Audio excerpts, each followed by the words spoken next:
আপনি দেখেন মেট্রো রেলগুলো যে অনুযায়ী বানানো হয়েছে, আলহামদুলিল্লাহ ভালো জিনিস।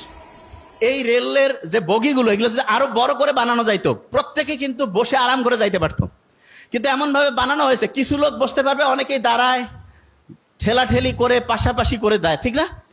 এবং অনেক মানুষজনও বলে যে না, আমাদের দেশে এত লোক কেমন করে সুবিধা দিবে। আপনি শুনলে অবাক হবেন, সবচেয়ে বেশি লোক যে জায়গায় আছে সেইখানে সবচেয়ে বেশি সুবিধা দেওয়া সম্ভব।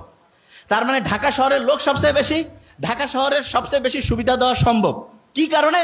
কারণ যত বেশি লোক হয় তত প্রত্যেকের কাছ থেকে অল্প অল্প টাকা নিলে হিউজ পরিমাণ টাকা হয়। কিন্তু এটা হচ্ছে না কেন? কারণ এখানে যারা লিডারশিপে আছে তারা নিজেরাই টাকাগুলো চুরি বাটপারি করে বিদেশে পাঠায়, অ্যাকাউন্টে ভর্তি করে। জনগণের যে সুযোগ সুবিধা সেটা আস্তে আস্তে নষ্ট হয়ে যায়। এইখানে যারা আমরা আছি, এক নাম্বার হচ্ছে ইসলামের মূল কাজের সাথে পরের অংশটা যোগ করা, আর দুই নাম্বার যেটা ঠিক লিডারশিপ তৈরি করা। প্রত্যেকের দায়িত্ব ঠিক লিডারকে সামনে আনা। আমরা কি এটা কাজ করি? করি না।